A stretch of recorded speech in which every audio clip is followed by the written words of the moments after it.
ഹേ guys, അസ്സാം വലൈക്കും. Welcome back to my channel. അപ്പോൾ ഇന്നത്തെ വ്ളോഗ് എന്താണെന്ന് വെച്ചിട്ടുണ്ടെങ്കിൽ ഒരു ചെറിയൊരു കിച്ചൺ പരീക്ഷണമാണ്. നോർമലി കാണുന്ന പോലെ ഒരു വ്ളോഗല്ല. ഇന്നൊരു ചെറിയ ഒരു സിമ്പിൾ കേക്കാണ് ഉണ്ടാക്കാൻ പോകുന്നത്. കേക്ക് എന്ന് പറയുമ്പോൾ നിങ്ങൾ വിചാരിക്കും ഭയങ്കര ബ്ലാക്ക് ഫോറസ്റ്റ് ആണ്, വൈറ്റ് ഫോറസ്റ്റ് ആണ്, അങ്ങനത്തെ കേക്കൊന്നല്ല. ഒരു സിമ്പിൾ കേക്കാണ്.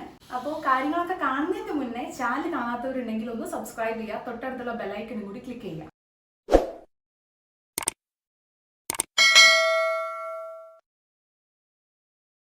ഈ ഒരു സ്നാക്സ് എന്ന് പറയുന്ന സമയത്ത് നമ്മുടെ ഈ ഒരു കേക്ക് ഞാനും അമ്മ പെരുന്നാളുടെ തലേന്നൊക്കെ ഉണ്ടാക്കുന്നത് കണ്ടപ്പോൾ ഞാൻ ചെറുതായിട്ടൊന്ന് നോക്കി വെച്ചിട്ടുണ്ടായിരുന്നു. അങ്ങനെയാണ് ഇന്നിപ്പോൾ ഒരു കേക്ക് ഉണ്ടാക്കാന്നുള്ളതിൽ ഞാൻ വന്നിട്ടുള്ളത്. അപ്പോൾ ഇതിനായിട്ട് നമുക്ക് വേണ്ടത് ഒരു സ്റ്റീലിൻ്റെ ബൗൾ നമ്മൾ എടുക്കുക. അതിപ്പോൾ നിങ്ങളുടെ അടുത്ത് എന്താണോ, ഇങ്ങനത്തെ ടൈപ്പ് ബൗളാണോ അത് നിങ്ങൾക്ക് എടുക്കാം.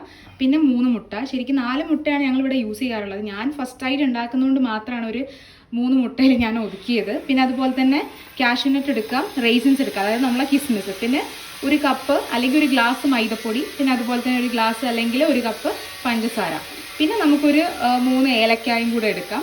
പിന്നെ വരുന്ന മാനുവലായിട്ട് യൂസ് ചെയ്യണമെങ്കിൽ ഈ ബീറ്റർ യൂസ് ചെയ്യാം, കാരണം അത്രയും ക്ഷമയുള്ളവരാണെങ്കിൽ മാത്രമേ ഈ ബീറ്റർ യൂസ് ചെയ്യാം. അല്ലെങ്കിൽ നമുക്ക് ഇലക്ട്രോണിക് ബീറ്റർ യൂസ് ചെയ്യാം. എനിക്ക് തീരെ ക്ഷമ ഇല്ലാത്തതുകൊണ്ട് ഞാൻ ഇത് ഇങ്ങോട്ട് മാറ്റി വെക്കുകയാണ്. ഞാൻ ഇലക്ട്രോണിക് ബീറ്ററാണ് യൂസ് ചെയ്യുന്നത് ഇതിലോട്ട്. അപ്പോൾ നമ്മൾ നേരത്തെ എടുത്ത് വെച്ചിരിക്കുന്ന 3 മുട്ട ഉടച്ച് പറഞ്ഞിട്ടുണ്ട്. ഇനി ഇതിലേക്ക് നമ്മൾ ക്രാഷ് ചെയ്ത് വെച്ചിട്ടുള്ള നമ്മൾ ഈ ഏലക്ക ഇതിലോട്ട് ഇടുന്നുണ്ട്. അതുപോലെ തന്നെ പഞ്ചസാരയും ഇതിലോട്ട് ഇടാൻ പോവുകയാണ്.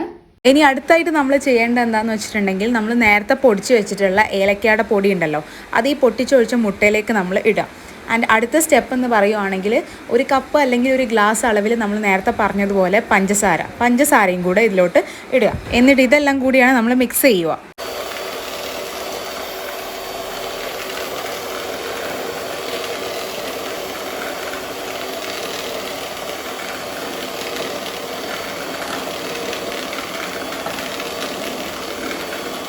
നമ്മൾ കുറച്ച് ടൈം നന്നായിട്ട് ബീറ്റ് ചെയ്യുന്നുണ്ട്.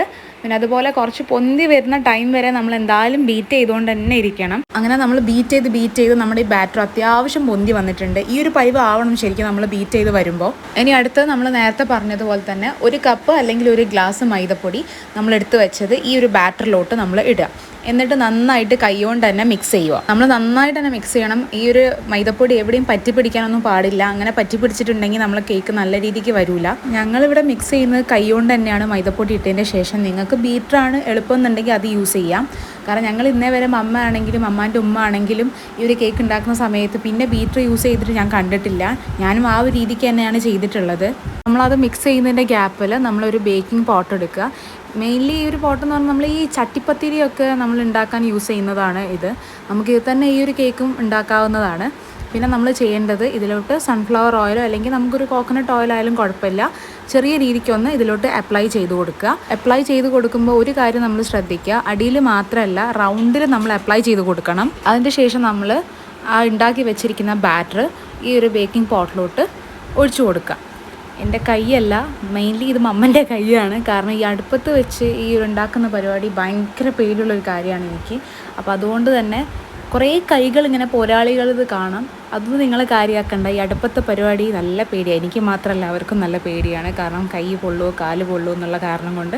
അതുകൊണ്ട് മമ്മൻ്റെ കൈയും പപ്പൻ്റെ കൈയും ഒക്കെ വരുന്നുണ്ട് മൂടാനും അടയ്ക്കാനും ഒക്കെ. കിച്ചണിൽ ആര് കയറുകയാണെങ്കിലും എന്തുണ്ടാക്കുകയാണെങ്കിലും അതിൻ്റെ സ്മെല്ല് മൂക്കി കയറിയതാ കുറേ പ്രാവശ്യം ഇങ്ങനെ തുറന്നും പൂട്ടിയും കളിക്കണം. പിന്നെ അതിൻ്റെ ഇടയ്ക്ക് ഇങ്ങനെ ഇസ്കി തിന്നാം, അതൊരു രസമാണ്. പിന്നെ നമ്മൾ നേരത്തെ എടുത്ത് വെച്ചിട്ടുണ്ടായിരുന്ന റീസൺസും കാഷ്യൂനട്ട്സും ഒക്കെ ഇതിൻ്റെ മുകളിലോട്ട് ഡെക്കറേറ്റ് ചെയ്യാൻ വേണ്ടി നമ്മൾ ഇട്ട് കൊടുക്കുന്നുണ്ട്. ഇങ്ങനെ ഡെക്കറേറ്റ് ചെയ്യണം എന്നുള്ളത് മാൻഡറ്ററി അല്ല കേട്ടോ. നിങ്ങൾക്ക് ഇഷ്ടമുണ്ടെങ്കിൽ മാത്രം ഇങ്ങനെ ഡെക്കറേറ്റ് ചെയ്താൽ മതി. അതുപോലെ നമ്മൾ ഡെക്കറേറ്റ് ചെയ്യാൻ വേണ്ടിയിട്ട് ഈ കാഷ്യൂനട്ട്സും റീസൺസും മാത്രമേ എടുക്കാവൂ അങ്ങനെയൊന്നും ഇല്ല കേട്ടോ. നിങ്ങളുടെ കയ്യിൽ എന്താണോ ഉള്ളത്, ചെറീസ് ആണെങ്കിൽ അങ്ങനെ നിങ്ങൾക്ക് അങ്ങനെ വേണമെങ്കിൽ ഡെക്കറേറ്റ് ചെയ്യാം. പിന്നെ നമ്മൾ ചെയ്യേണ്ടത്, ഒരു സ്റ്റിക്ക് യൂസ് ചെയ്തിട്ട് അടുപ്പത്ത് ആ കേക്ക് വേവുമ്പോൾ തന്നെ നമ്മൾ ജസ്റ്റ് ഒന്ന് കുത്തി നോക്കുക. ആ സ്റ്റിക്കിൽ നമ്മൾ ആ കേക്ക് കുറച്ച് പറ്റി പിടിച്ച് വന്നിട്ടുണ്ടെങ്കിൽ ഒന്നും കൂടി അത് വേവാനുണ്ടെന്നാണ് കാണിക്കുന്നത്. അങ്ങനെ ഞാൻ ഒരു 5 മിനിറ്റ് കൂടെ വെയിറ്റ് ചെയ്തു. എൻ്റെ പരീക്ഷണം ഇവിടെ അവസാനിക്കുകയാണ്. കാരണം ഞാനൊരു കേക്ക് ഉണ്ടാക്കി. ഇനി ഞാൻ തന്നെ ഫസ്റ്റ് ഓഫ് ഓൾ അത് ടേസ്റ്റ് ചെയ്യാൻ പോവാണ്. എന്താവും എന്നുള്ളത് അറിയില്ല. അമ്മ ഇത് കട്ട് ചെയ്ത് വെച്ചിട്ടുണ്ട്. ഞാൻ കട്ട് ചെയ്യുന്നതിൽ അത്ര വലിയ വിദഗ്ധ അല്ലാത്തതുകൊണ്ട്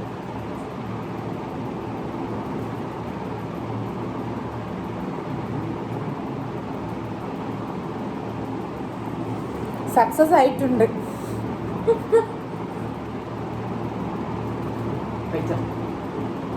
അപ്പോൾ ഇന്നത്തെ വ്ളോഗ് എല്ലാവർക്കും ഇഷ്ടപ്പെട്ടു എന്ന് വിചാരിക്കുകയാണ്.